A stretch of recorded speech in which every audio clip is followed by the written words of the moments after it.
Good morning, everyone. Thank you for joining the SSA webinar. My name is Mona Lisa Bhagat. I am a manager at Rispro India. We shall wait for a couple of minutes for the other participants to join in.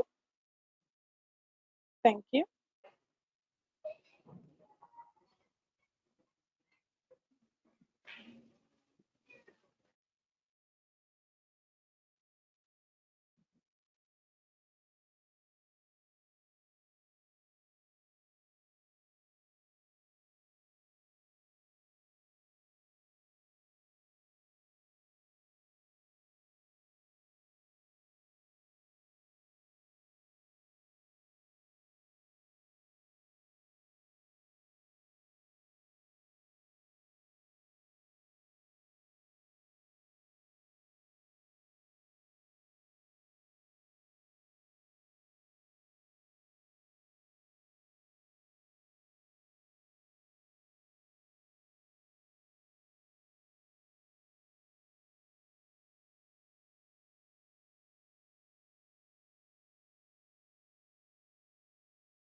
Yeah, Mona Lisa, you can carry on.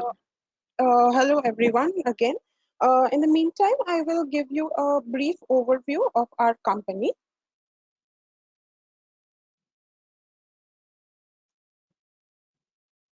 Rispro is a risk management and compliance consulting firm. Our main head office is located in Mumbai, and we are also located in 7 other cities. Our four main business verticals are risk advisory, training, technology, and recruitment. In risk advisory, we help our clients with internal audits, risk assessment, GDPR compliance audits, SSA audits, SOP reviews, etc. In training, we conduct classroom as well as online webinars on various risk and audit related topics. As far as technology, we have tie-ups with various softwares and technology partners to help our clients to make their process more efficient. In recruitment, we help our clients who need risk professionals, and we provide them full-time. We provide them on full-time or part-time basis. So today's webinar is going to be for approximately 60 minutes. Out of these 60 minutes, last 10 to 15 minutes, we will keep for question and answers. During this time, all the participants will be on mute mode, that is the listen only mode. If any participant would like to ask any question, they can write it in the chat and they'll be answered in the end. In case if any participant is facing any difficulty of viewing the shared screen or hearing the presenter, I would please request them to log out and log in the webinar again. In case the issue continues, you can just drop a message in the chat box and our technical personnel will look into the same. Thank you. I would now hand over the webinar to Ms. Priyanka.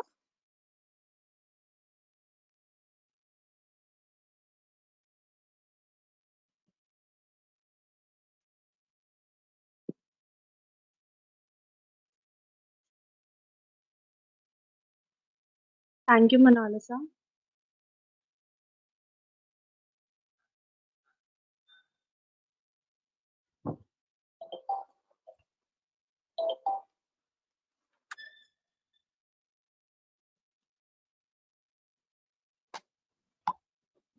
Good morning, everyone. Let's start with the overview of SSAE.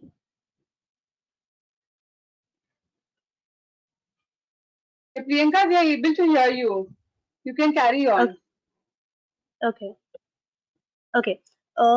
Let's start with the overview of SSAE, like who gets a SOC report, why they are asked for, types of SOC reports, what they mean. So let's start with a little bit of history on the SSAE reports.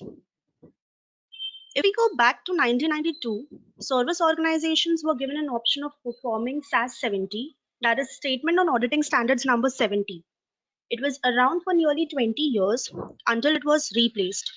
Many organizations have historically relied upon the SAS 70 reports to gain broader comfort over the outsourced activities.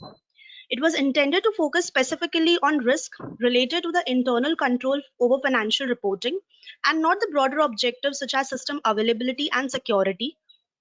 With an increase in the number of the companies entrusting third-party providers with their customer data, a need emerged for a standard that expanded beyond financial controls to also include security and confidentiality of the entrusted data. The standard, the AICPA, American Institute of the Chartered.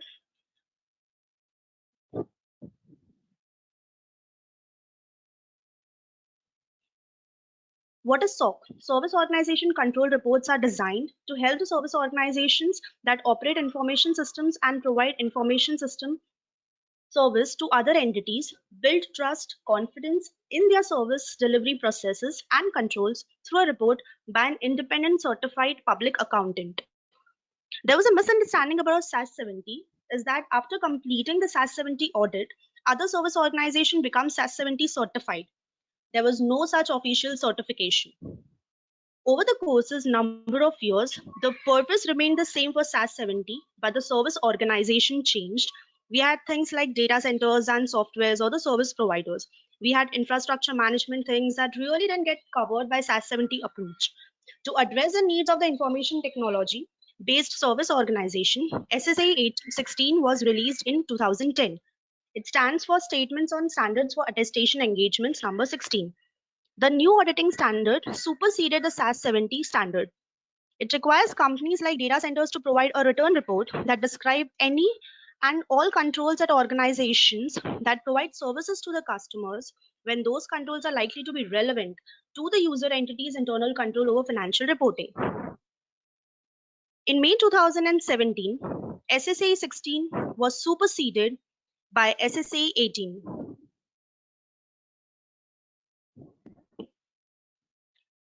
Now, what is SSA 18? There are the service organizations, if they hold the data belonging to others, they need to comply and demonstrate that they have the necessary controls, policies, procedures, and the required evidence to ensure the customer data privacy. In 2016, Auditing Standards Board completed the Clarity Project, the result of which was the issuance of SSA 18, concepts common to all the attestation engagements. The new standard was effective from May 1, 2017, and it is designed to address and clarify the concerns over the clarity, length, and complexity of the many other AICPA standards. SSA 16 standard was specific to service organizations, and SSA 18 is for all the attestation engagements, which essentially mean that referring to a SOC 1 as an SSA 16 examination will go away, and it will not be replaced by the term SSA 18 examination, but it will be referred to simply as a SOC 1.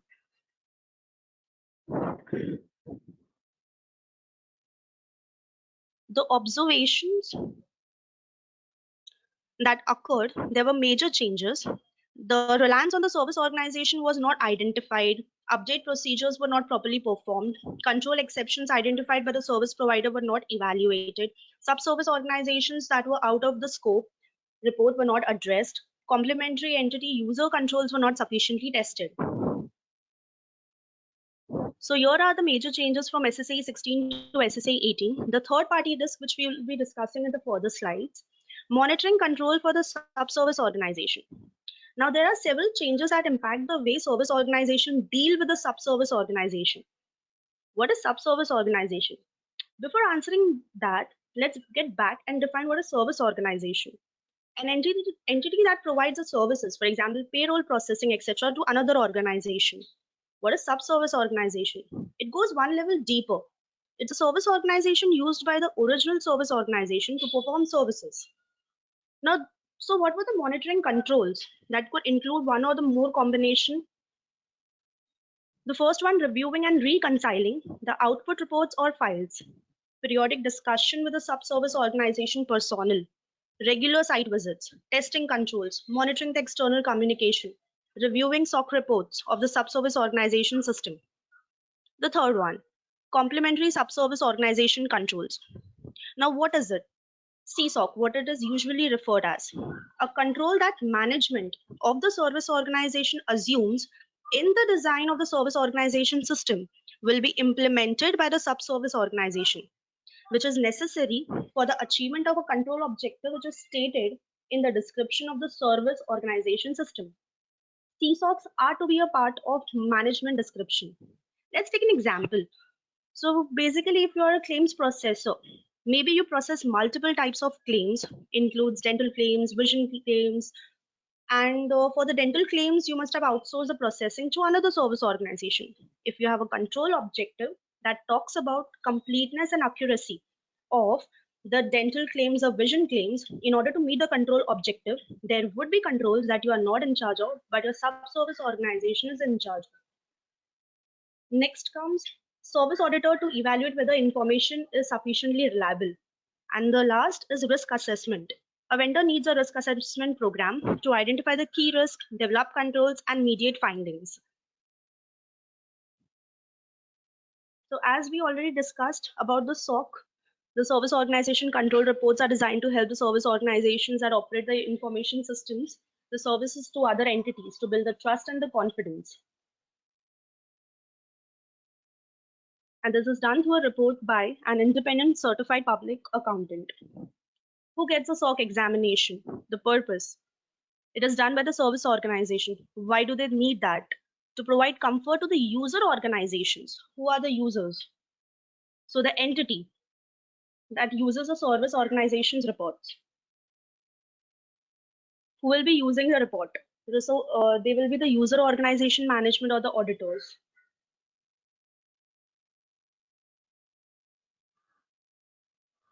Talking about the third party risk,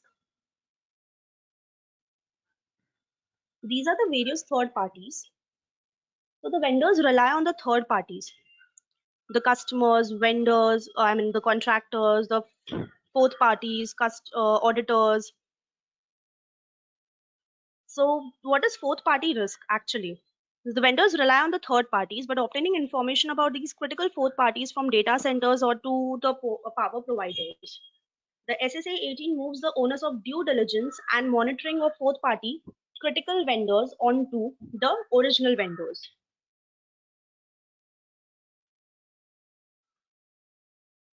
Organizations are increasingly outsourcing the systems, business processes, and data processing to service providers in an effort to focus on core competencies, reduce the cost, and more quickly deploy new application functionality. But what is the risk? Let's take an example regarding the target data breach. So here's a retail store which has a large chain in USA. It's a Target. Fazio Mechanical Services, which is a vendor for the Target, was given an access to a Target database so the company could remotely log in and perform the efficiency updates.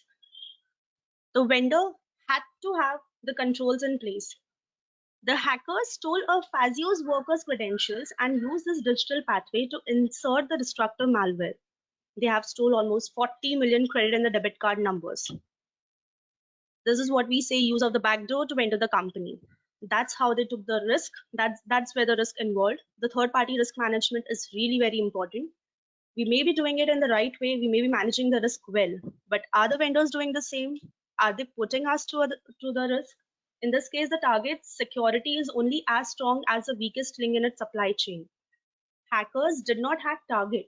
They hacked the vendor who had the access to Target's database.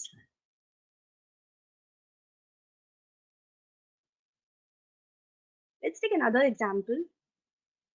A company XYZ, it spends millions of dollars on the security systems technologies to ensure that the cyber risks are well managed and working effectively. The company, it has implemented the following things: best internal audit professionals, extensive reviews controls by the external auditors, regular interactions with industry experts, best infosec professionals. Here is Roger. He has some of the role involved. So what is his objective? He wants to be a top performer in his department. He wants to do it in an innovative way to increase the business for the company. What are his actions? He wants to carry out an email campaign which is targeted to all the existing clients. So what he does, he exports the client data to an Excel spreadsheet to a freelancer. Then he will send out the mails for him for an amount. The freelancer, he's a marketing manager which has an experience of like 2 years in the digital marketing experience. The freelancer obviously can misuse the client data in many ways after having an access to like 50,000 clients details, company risk, legal action, confidentiality breach, loss of trust, and so on. So here, the Rogers large investment in technology and security will go in vain as soon as the ignorant employee forgets that he's not supposed to share the data externally. It takes one employee to have the large scale financial losses. So why do we need SSAE audits? The US client engages an outsource partner, which is an Indian company. They share the confidential data. They run the risk that data shared may be breached. And as a result, its confidentiality clauses, NDA, will be breached with its clients. So the US client can either directly go for the audit of the Indian company or get the third party auditor report done. So here the third party audits are known as the SSAE audits. And definitely the third party comes with the spectrum of risk, includes financial loss, reputational, information security, strategic, compliance, operational.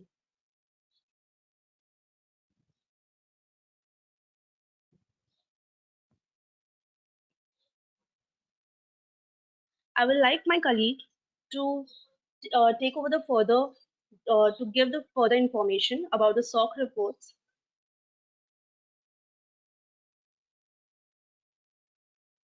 Thank you, Priyanka. Good morning, everyone. My name is Shalini Gundu and I work with RiskPro. I hope you guys are able to see my screen.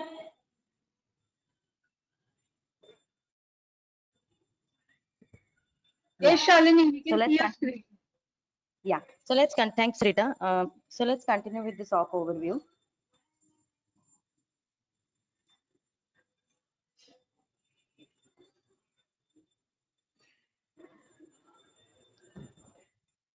SOC 1 is an attestation standard put forth by ASB of the AICPA. What is AICPA? AICPA is the American Institute of Certified Public Accountants, from where a CPA gets themselves certified so that they perform the assessments as per the requirements set by them and publish valid reports. And the auditing standards board, the ASB, is the AICPA's senior committee for auditing, attestation, and quality controls applicable to the performance. A SOC 1 report is related to internal controls that impact financial reporting or internal controls of the clients of the service organization. And SOC 1 uses SSA 16 framework for the assessments.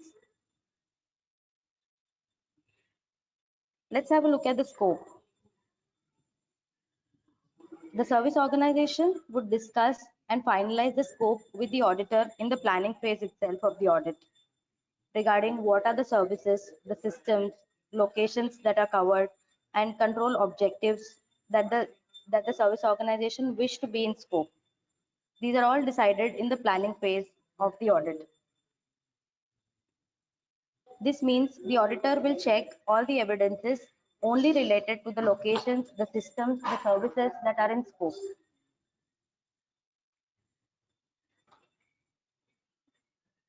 Let's have a look at the type of SOC. In SOC 1, there are two types, and the organization, the service organization can opt for any of them, depending on the requirement or the client request. Uh, First one is the type 1, where we can where the auditor would check the design and implementation of controls. And in type 2, the auditor would check design, implementation, and the operative effectiveness of the controls. We will also look at these types in detail in the further slides. Let's have a look at some example for SOC 1. Which organizations would it actually relate to? And people may get requests from these organizations. Organizations like providing services of online document management repositories. For example, Zoho Docs is a good example. Microsoft SharePoint Online is a good example for storing files for financial reporting. Another type of companies that may require SOC 1 is the company which facilitate financial transactions like payment card processors. Some examples for those would be Razorpay, PayPal, which we in our daily transactions we have these companies who do payment card processing for us. Other types are payroll processors, which facilitate financial transactions. And some examples that I would want to give for these are Aon PLC, EasySource, PeopleStrong. So these type of companies would require SOC 1 assessments to be done for them so that they are compliant. Now let's have a look at the SOC 2. A SOC 2 report is designed to provide various users with assurances regarding internal controls related to the trust principles of a service organization.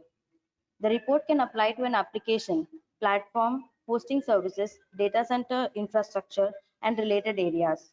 The service organization determines the areas that will be evaluated based on the determine in scope trust principles.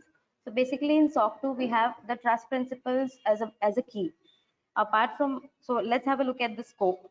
Apart from the scope that was mentioned in SOC 1, which are the systems, locations, and services that will be covered, locations that will be covered. I don't know, there's some problem with the slide. Yeah, look, these are the 5 trust principles that are applicable in SOC 2. Security, availability, processing integrity, confidentiality, and privacy. Security, the system is protected against unauthorized access. So basically the physical and logical controls will be checked.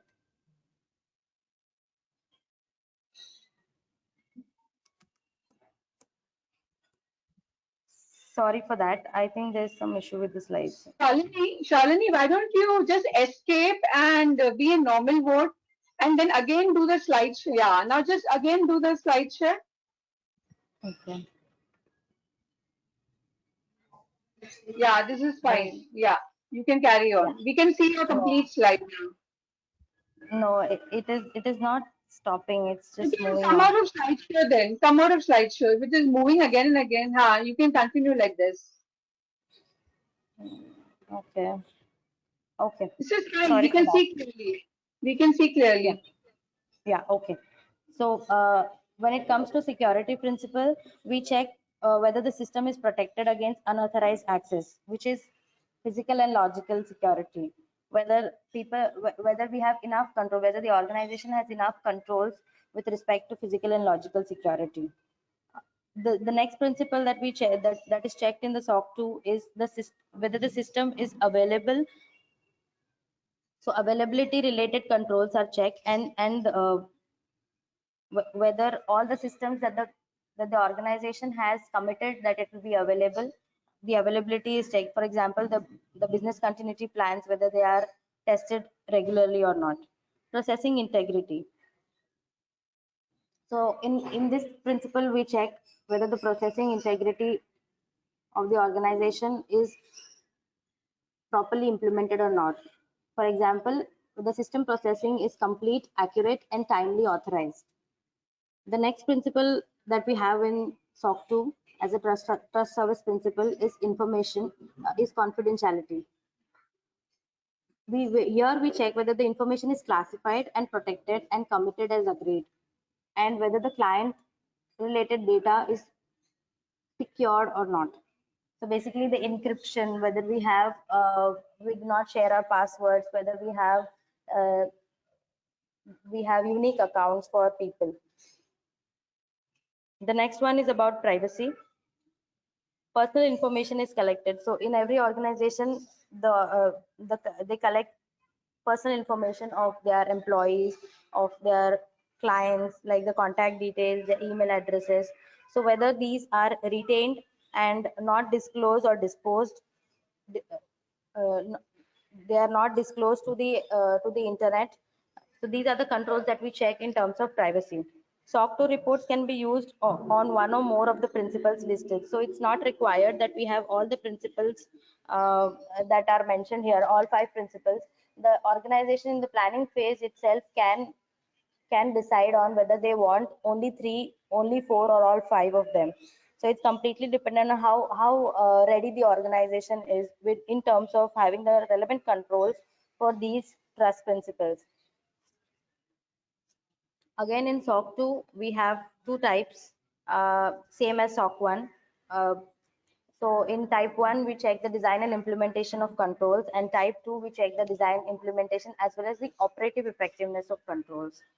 We will also look at the further details of what do we have, what is the actual difference between a type 1 and type 2 in the further slides. Now let's have a look at the examples for SOC 2, which organizations the SOC 2 assessments will be more applicable to.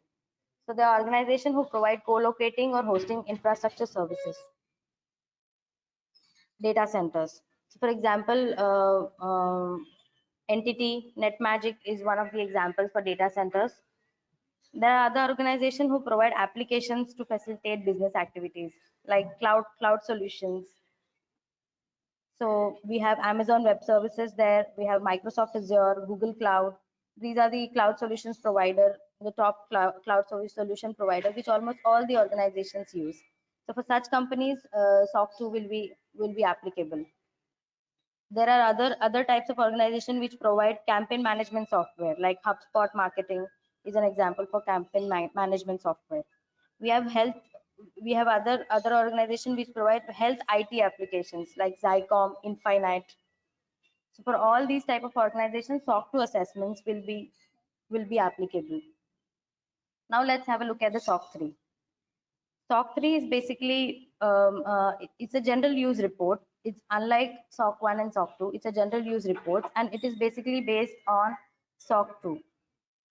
An organization which has undergone a SOC 2 can only undergo SOC 3. The SOC 3 report does not contain any details about the service auditor's testing or the results of the testing. There is no description of test and test results or opinion on the description of the systems in SOC 3. It's a general use report, but it also has an opinion from the auditor whether the service organization was able to achieve the trust service principle criteria. We will also talk about SOC 3 report and its usage in detail in the further slides. Let's have a look at the scope. Like SOC 2, as I said, any organization to go for SOC 3, they have to first go through a SOC 2 assessment. So even for SOC 3, apart from the services, the systems, the locations which are in scope, they also have these 5 trust principles as their scope.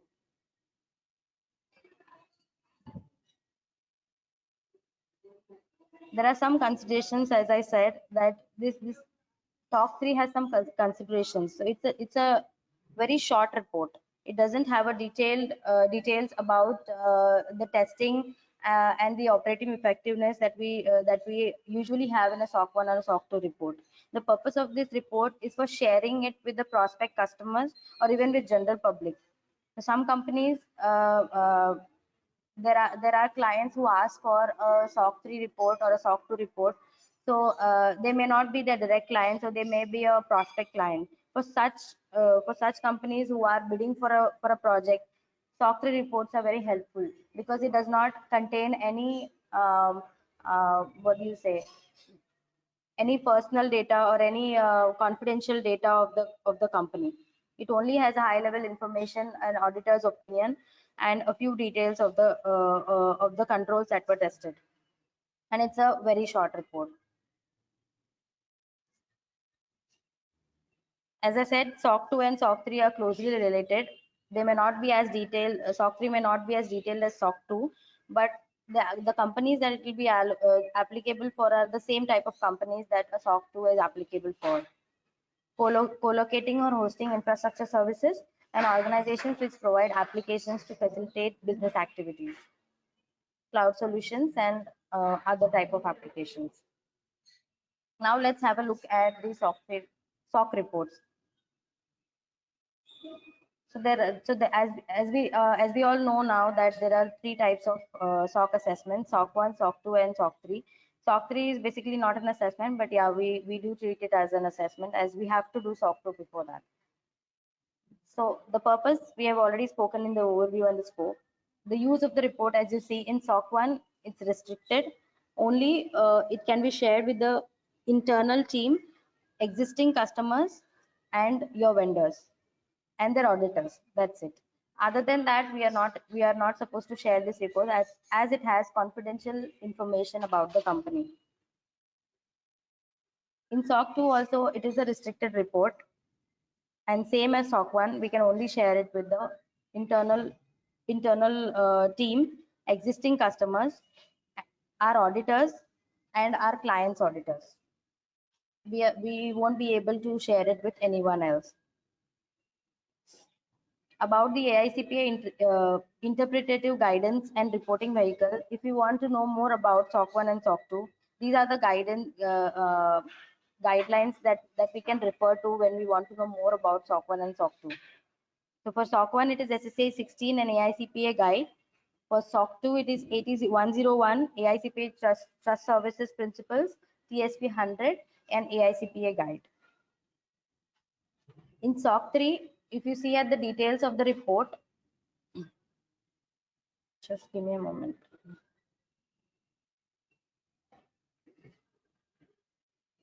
Just give me, yeah. We do not have any testing detail in the SOC 3 report, as testing details will have confidential information. Only assertion is management's assertion. We will have a look at that in the future slides. And opinion of the auditor about the suitability of design and operative effectiveness of the controls. It will not have any system description.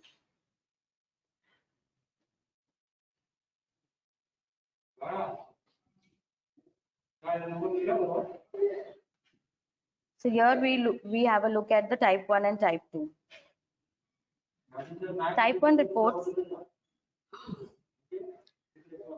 Type 1 reports are the report on controls placed in operation. So these are both for SOC 1 and SOC 2. As SOC 3 does not have type 1 and type 2, we are only talking about SOC 1 and SOC 2.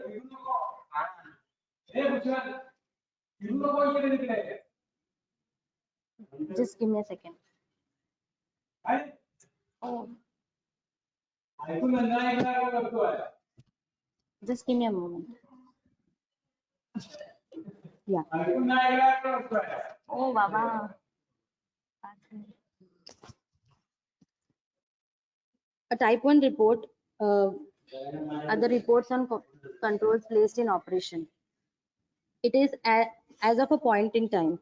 So basically, which means the day when the auditor is conducting the audit, an auditor will check if all the controls that the service organization says that are in place are implemented or not as of the day of the audit.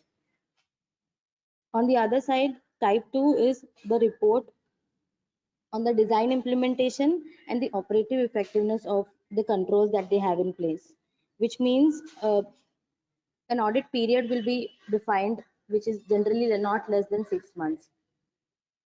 So whenever the auditor goes to the service organization, they have a defined period in advance, and whenever the audit is conducted, a sample is picked between the 6 months period that is already defined by the organization. That is called the audit period. The next point is about looks at the design and implementation of the controls, not the operative effectiveness. So in type 1, only the design and implementation, the focus is on only the design and implementation of the controls, whether they are implemented or not. We won't check the operative effectiveness in type 1. It will be only checked in type 2. which means the auditor will only check if a control is implemented or not. For example, if the service organization says that they have a control like a person whoever joins the company will undergo induction and we will have the attendance sheets in place, the auditor would go and check whether they have relevant induction presentations and whether they have attendance sheets in place. The auditor would not be able to pick a sample or would not be able to say that the operative effectiveness of this control is there. Only the evidence that is shown by the service organization would be taken into consideration, and the control will be said that it is implemented.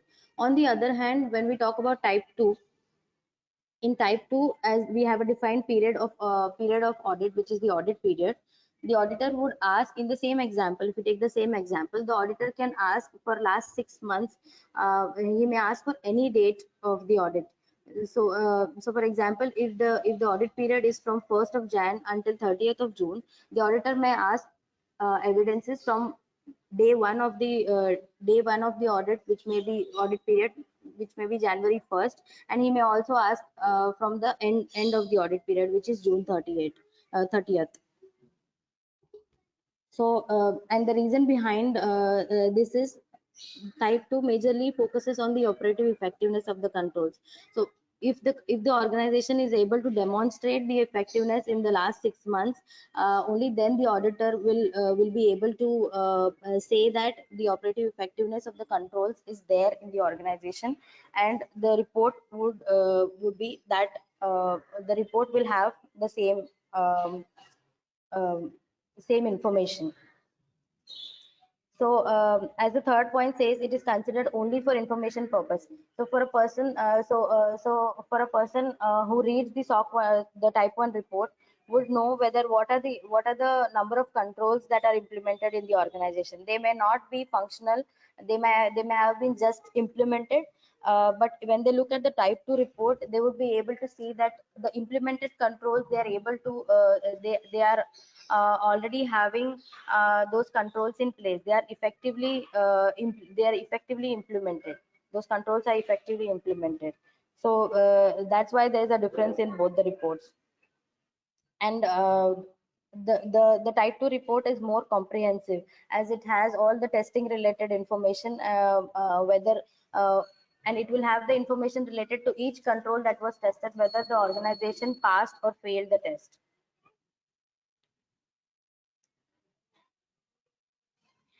In type 2, as it is mentioned, requires more internal and external effort. Yes, of course, as it has an audit period. So the service organization, when they define the audit period, they have to have all the data in place. So 6 months data is a huge data for any organization, small or big. So to arrange all that so that it is readily available for the auditor at the time of the audit, it takes a lot of effort to go for type 2. Hence, most of the companies, when they are opting for a SSA assessment, they initially go for a type 1 so that they know what are the requirements, and then post few months they go for a type 2 so that they have the relevant information and they can pass the type 2. So the last point in the type 1 is about they are often performed at the first year at the client SOC report is completed. So it's usually at the whenever a company is newly going for an SSA assessment.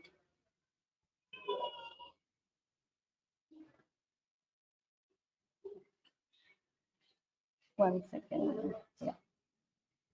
Now let's have a look at the difference between the reporting structure of a SOC 1, SOC 2, and SOC 3. So these are divided. A SOC 1 or a SOC 2 report is divided into 5 sections.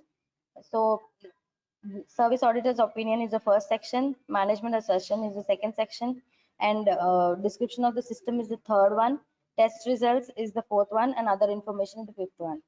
Whereas the SOC 3 has only 3 sections: service auditor's opinion, management's assertion, and description of the system. So let's talk about the service auditor's opinion. This is the auditor's opinion at a high level about the controls implemented in the company. So basically, the auditor would say that whatever controls were checked were as per the requirement or not. So this will be the first section of a report. The second one is management assertion. This is a signed letter from the service organization's management wherein it is mentioned that the controls that they have shown that they are implemented, they are solely responsible for the availability of the controls in the future as well. Description of the system is a description where description of all the controls that they have in place. For example, the organization charts. They also have processes in detail mentioned, like for example, how is the access management done. So the details of the process, the description of the process and procedures are mentioned in the section 3. Fourth one is the test result. This is the actual audit that has happened when the auditor was at the site. So it will have all the controls in detail and what were the tests that were done during the audit. And it will also have whether the organization passed or failed the test. This so the information about the passing and not passing the test is only mentioned in the type 2, as we do that only in the type 2. In type 1 we will only have whether the said controls are implemented or not. So that is a difference between the two reports. The last one is other information. Other information is basically if the organization during the period of the audit has provided any other information about the company which they wish to include in the audit report. So that information will come in the other information. So in SOC 3, again, we will have auditor's opinion, management description, and description of the system. In the description of the system, only a short mention about general controls will be mentioned. It will be not as detailed as the SOC 1 and SOC 2 reports. So here are the reporting options for any organization who wish to undergo an SSA assessment, SOC 1 and SOC 2. So they can go together. These reports can go together as a SOC 1 and SOC 2. The other option is SOC 2 and SOC 3. So any organization who wishes to use the report to share it with others other than the interested parties, which are the internal clients and which are the clients and their auditors. Other than that, like if somebody wants to bid for a project and they want to give it to the prospect clients, they can go for SOC 2 and SOC 3. And the third option is SOC 1 and SOC 3. So is the going for a SOC 3 report is basically the intention is the same, that if they want to share the report other than the interested parties, they have to go for SOC 3, as they won't be able to to share SOC 1 and SOC 2 report because they have confidential information in that. So I am done with the presentation, and here are the key contacts of our organization. Just give me a moment. Here are the key contacts of our organization. So in case if you wish to contact us in future for anything like like a risk, like for any SSA assessment or any other services, these are the contact details for Risk Pro. So now we can. Shalini, show the last slide. Show the info wala slide. Just, I think it's stuck. 1 second. Yeah. Yeah, thanks. You can. Yeah, thank you everyone. Not stopping now. Yeah. So the session is open for the question and answers.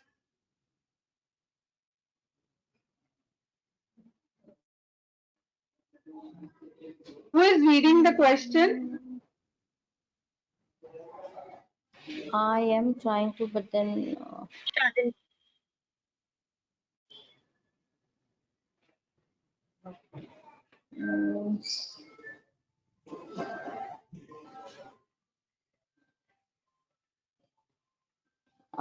just let me. Will we get access to the recording or should I make separate notes? Anita would be able to answer this. Shalini, I've already responded to that query. If any of the participants have any queries regarding the presentation, what was discussed, I request you to please put in the question in the chat window. All right, Shalini, here's one question. How do we control whether systems are in place or not?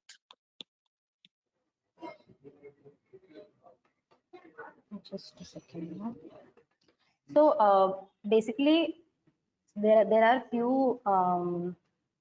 For example, there is an option if you want to know whether your systems are in place and what are the requirements of SSA. You can go for a gap assessment. You can also do a self assessment. Nowadays you get a lot of stuff on the internet, and even RiskPro provides that service. So if you want to know whether the systems are in place or not, so you'll have to align it to the controls that are expected in an SSA assessment. So systems is a very broad, what do you say? It's a very broad term. So I'm not sure whether the person who has asked this question, what are they exactly referring to when it comes to a system? System is basically your entire organization. So all the controls that are expected in an SSA, only when you do a gap assessment, or if you see any SSA SSA previous reports of any organization, you would be able to know what are the expectations of an SSA and what is it, what does it mean for the system controls to be in place. So there are a lot of controls around physical, logical. We have encryption related. So I'm not sure what the participant or the person who has asked the question really means with system. All right, Shalini, there's another question. SOC audit to be performed for both type 1 or 2, or both has been defined before the audit scope, or by default it undergoes through both the types? No, basically, see the company, see most of the companies, what I know as per my experience is they come as the client has requested. So it will completely depend on a company, as I told you in the previous slides, that which are the companies that it is applicable for. So it is the complete company's decision whether they want to undergo SOC 1 or SOC 2. There is no mandatory as such. The company can either go for SOC 1. So as we saw the reporting option, they can either go for SOC 1, SOC 2. They can either go for SOC 2 and SOC 3, and they can either go for SOC 1 and SOC 3. All three options are available. So it is completely the company's at the company's discretion. We don't make any requirements as such. I hope that right. answers the question. Yes, Shalini. What is the difference between confidentiality and privacy?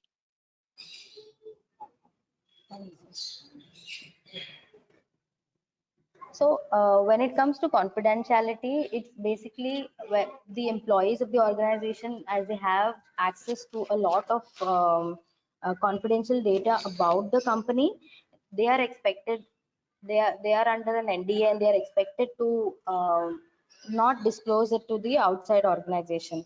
When it comes to privacy, it's basically about the confidential information of a person.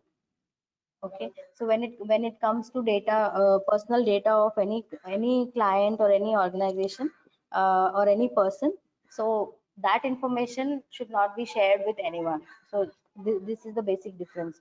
Privacy is a trust principle which very rare companies like health organization would go for. Privacy may or may not be, you know, a requirement of a company. So it completely depends on the data that the company is handling.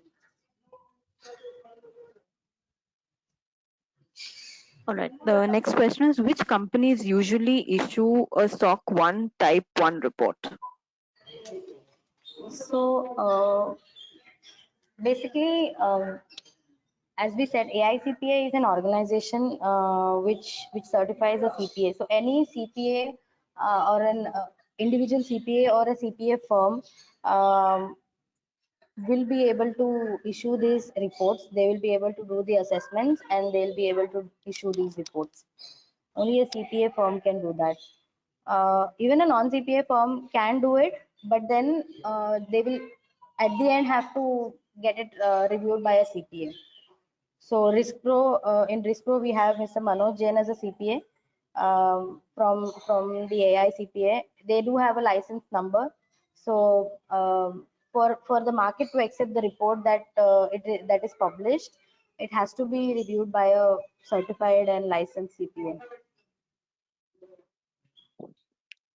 All right. For how long are SOC reports valid, and when do they go for a renewal or recertification, if any? Okay. So basically, a SOC report does not have any validity as such. Most of the companies go for a recurring way of doing it. Like for example, initially they would go for a type 1 and then they go for, because it's a client requirement. Most of the US companies ask for these. So initially they go for the particular 6 months or so when they start, and then every year they get it renewed. It does not have a validity.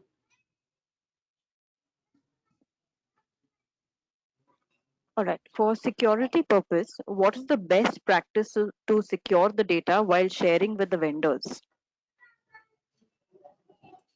See, when it comes to vendors, yeah, there is some amount of information that we share with them. We have to share with them so that we have a smooth functioning. But whenever we share it, ensure that we have an NDA. So in case in future, if we have any legal issues, we can hold them responsible. Other than that, from the technical point of view, we can also do their assessments, like SSA assessments will help. Internally also we can have assessments regarding their availability, security, security related controls, whether they have good security controls in place, what are the environment they work on, their connectivity. A third party risk assessment is what would be suggested, and then they can share best practices and have those controls implemented. But a regular review is what is advised. All right. Another question. What is the end-to-end time frame for each type of audit, and what all actions need to be executed for preparedness of each time? And just a follow-up question, is there a set of steps of protocols defined for this? Yes, there are. So when it comes to any type of SOC 3 is not in this, as it is not an assessment. So when it comes to SOC 1 or SOC 2, there are defined steps. It depends on, for example, if the company is going for the first time for an audit. So preferably instead of directly going through an audit, they go for a gap assessment. Gap assessment is not mandatory; it's just for the company to know whether they are ready for the actual audit.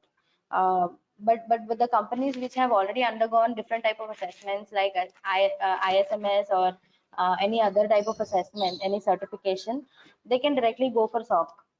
So there are no predefined steps as such. But then yes, when it comes to time frame, I think there was a question related to this.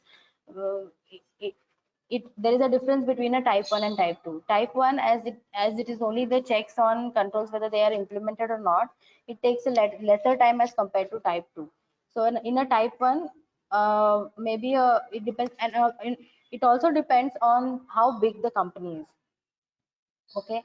So as the number increases, the number of employees increases, the time increases. So generally it will take around a week.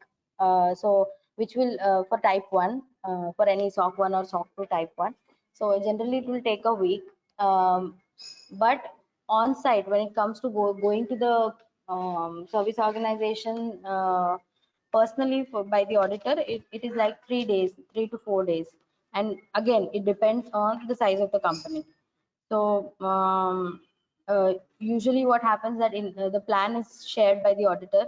and then it is circulated within the service organization. They have different departments schedules. So it completely happens once the person signs up with a SSA with a CPA, individual CPA form.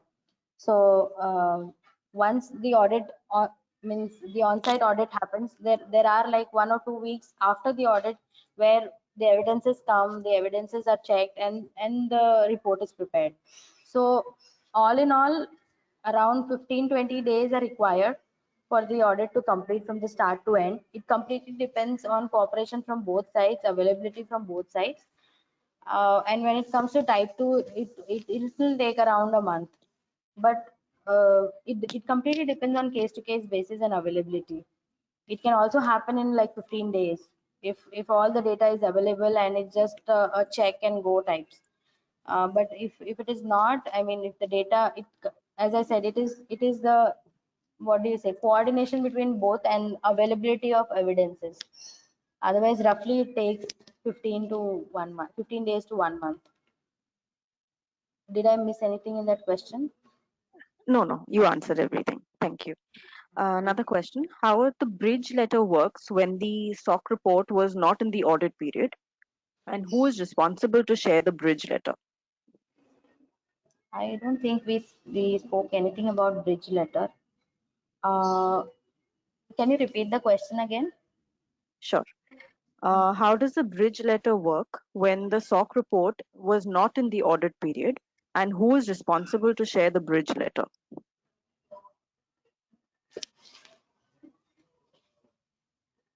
So basically, this is a type 2 report. So for example, I think this is a case where a company has undergone 6 months, last 6 months, as for example, in the, we take 2019 example. So if a company has undergone an audit from Jan 1st to 30th June, and later on again they come in January 2020 for the audit, and no, not January, maybe March 2020, and they want only the audit period to be last 6 months, which is October to March 30th. So there is a gap between June to October. So that is a bridge letter. I have not come across any such cases yet. But when it comes to the audit report, which will be published in 2020, it will only be the audit period that we have. We won't consider the previous audit period, which is Jan to June. So bridge letter, I will get back to you on this. I am not sure whether the CPA would provide this. All right, another question. Does the auditing body have the authority to recommend amendments to the existing controls or new controls? And are the list of controls provided by the organization based on readiness are only in scope? So basically, AICPA, when it comes to SOC 1, AICPA has not provided any control objectives that needs to be achieved during these assessments. But when it comes to SOC 2, AICPA has given a few control objectives. So when it comes to adhering to those, the organization can give what are the controls that they have. So the controls that we see in any report, those are actually agreed by the organization and the auditor. But the control objectives to which are already given by the AICPA, whether they are fulfilling the controls that we have already in place, that is only decided by the auditor. Whether it suffices, whether the evidences provided suffices to the control objectives. So there are around uh, 13 odd control objectives, I think. So that are given by the AICPA, and we cannot make changes to those. But yes, we can make changes to the controls that we have. The organization can make changes. All right, and another question: how to ensure the effectiveness of internal controls of service providers when a SOC audit is not feasible?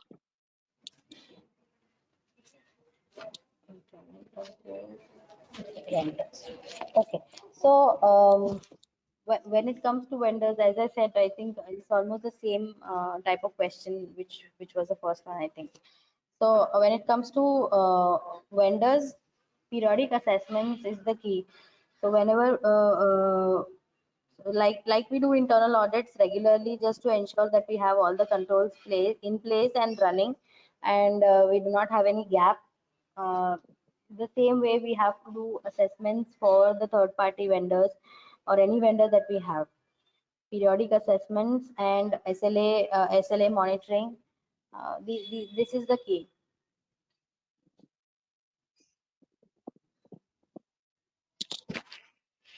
Yeah. All right. We have time just for one last question. Could you explain the privacy part in the 5 principles that you had outlined earlier? Or what is the difference between the privacy and confidentiality? I know this is an extension of an earlier question, but this is specifically regarding the 5 principles that were outlined. Okay.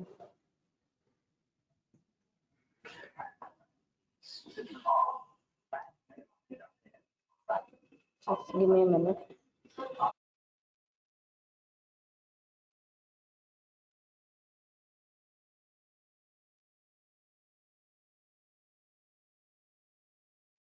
Yeah. So when it comes to confidentiality, it's about whether all the information regarding an organization is properly classified, and it is not shared very with random people without any credentials in place. And when it comes to privacy is basically the personal information that we have and we retain with us with regards to a client or an employee. And whenever we have to dispose those, whether we are disposing it properly or not. When it comes, like for example, any private personal information of any person who leaves the organization, or the personal information of any client that we have, whether we retain them properly, whether they are if we have it in our hard disk, whether they are encrypted properly or not, and whether we are disposing it out, so whether we delete it properly, and when if the hard disk has to be disposed, whether it is disposed properly. So it's a huge concept, but in short, this is what it is: confidentiality and privacy. All right. Shalini, if we can do one last question. Which SOC report is recommended for having a good assurance over controls over an outsourced entity? So when it see both the reports give assurance that they have controls implemented, but if you really want to be sure whether they are regularly having those control effectively effective implementation of the controls, and they are regularly performing the activities or processes and procedures that they say that they're performing, it's always recommended to go for a type 2, which gives a little more assurity than a type 1.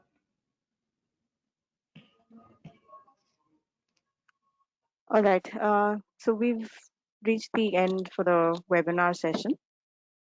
And if any of you have any more questions, we request you to connect with us at info@riskpro.in, and we'd be happy to answer your questions offline. And thank you once again, Shalini and Priyanka, for this presentation. And please feel free to connect with us for any other services that we may help you with. Thank you everyone for your time, and have a good day. Thank you everyone, have a great day. Thank you. Thanks everybody.